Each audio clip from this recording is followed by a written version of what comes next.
वालेकुम रहमतुल्लाहि वबरकात। अल्लाह के नाम से शुरू जो बड़ा कृपालु और अत्यंत दयावान है। मैं हूं मोहम्मद हफीज़ अंसारी और आप देख रहे हैं द पॉलिटिकल। आज मेरे साथ मेरा अपना भाई जुम्मन मियाँ है जो कि इमाम से सख्त नफ़रत करते हैं। तो चलिए उनसे आज हेल्दी डिबेट और बात करते हैं।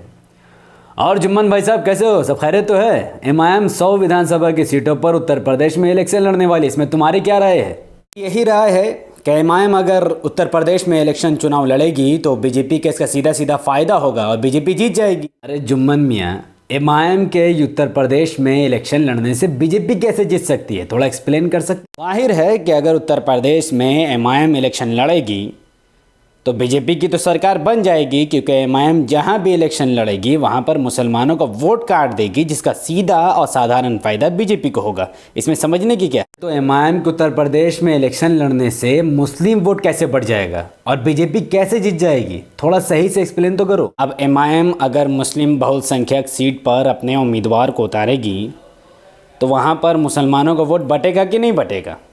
वहाँ पर समाजवादी पार्टी अपना उम्मीदवार उतारेगी, वहाँ पर बहुजन समाज पार्टी अपना उम्मीदवार उतारेगी, वहाँ पर कांग्रेस अपना उम्मीदवार उतारेगी, वहाँ पर बीजेपी का एक उम्मीदवार होगा। मुसलमानों का वोट एसपी में बढ़ जाएगा, बीएसपी में बढ़ जाएगा, कांग्रेस में बढ़ जाएगा और अब इमाम में भी बढ़ जाएगा और सीधा फ़ायदा इसका बीजेपी को होगा।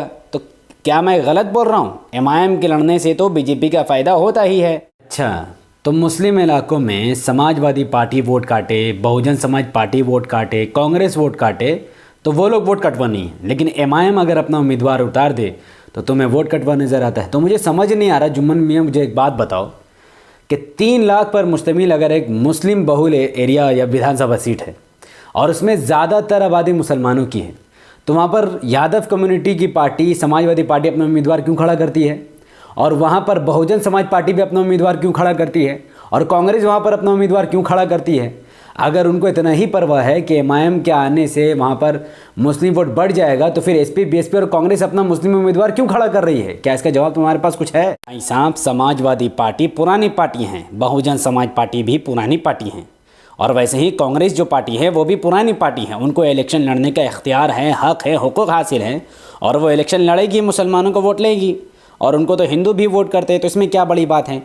तो कांग्रेस, एसपी, बीएसपी तो मुसलमानों के वोट लेगी और मुसलमानों के एरिया में इलेक्शन लड़ेगी, उनको पूरा इख्तियार है। पर इमाम क्यों इलेक्शन लड़ेगी? इमाम तो नई पार्टी है, इमाम क्या करने आई है उत्तर प्रदेश? अच्छा, तो एसपी पुरानी पार्टी है, बीएसपी पुरानी पार्टी है और कांग्रेस पुरानी पार्टी है, तो उसे इलेक्शन लड़ने का हक़ है। और इमाम पुरानी पार्टी नहीं है इसलिए उसे इलेक्शन लड़ने का हक़ नहीं। ये दिमाग में इतना बड़ा गोबर, अनभक्ति गोबर तुम्हारे दिमाग में किसने बैठा दिया है? और कांग्रेस से और एसपी, बीएसपी से इतना मोहब्बत क्यों है भाई तुम्हें? जानते ही नहीं हो कांग्रेस कौन है? ये जो कांग्रेस बीजेपी को हराने का दावा करती है, इसी ने बाबरी मस्जिद का ताला खुलवाया था, राजीव गांधी ने। ये वही समाजवादी पार्टी है जिसके सरकार के अंदर मुजफ्फरनगर का दंगा हुआ और करीबन 1000 से भी ज़्यादा मुस्लिम परिवार बेघर हो गए, कब्रिस्तान में रहने पर मजबूर हो गए। और ये वही बहुजन समाज पार्टी है जो यूएपीए, टाटा पोटा जैसे कानून का समर्थन करके बीजेपी को मजबूत करती है और हज़ारों मुसलमान जेल के अंदर बंद हो जाते हैं। तुम इसके बावजूद भी इन तमाम पार्टियों का समर्थन क्यों? भाई, पहले ही बहुत सी मुसीबतें हैं उत्तर प्रदेश के मुसलमानों के पास। अब बीजेपी को हराना है तो एसपी, बीएसपी या कांग्रेस को ही जिताना है और हमारे पास कोई रास्ता नहीं है, वरना बीजेपी आ जाएगी, बीजेपी की सरकार बन जाएगी, फिर बीजेपी मुसलमानों पर अत्याचार करेगी। क्या आप यही चाहते हैं? जुम्मन मियाँ, बीजेपी तो ऑलरेडी आ गई है ना। राज्य की सरकार हो, चाहे स्टेट हो या सेंट्रल सरकार, सब जगह तो बीजेपी है।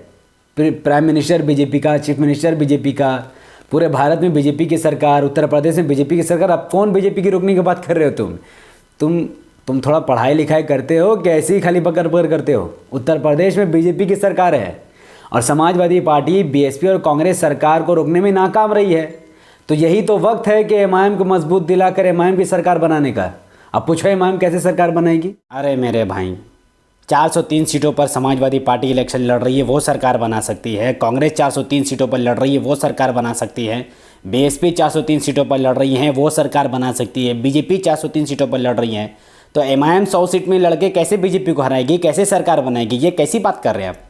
हमें या तो एसपी या बीएसपी या कांग्रेस को ही वोट देना पड़ेगा, वरना इमाम को 100 सीट में देने से क्या फ़ायदा? कैसे सरकार बनेगी इमाम की? पहली बात तो एसपी, बीएसपी और कांग्रेस तो बीजेपी को नहीं हरा सकती, क्योंकि 70 साल से तो इन पार्टियों को तुम वोट दे ही रहे थे, बाकी तमाम मुसलमान दे रहे थे। तो आज बीजेपी कैसे जीत गई?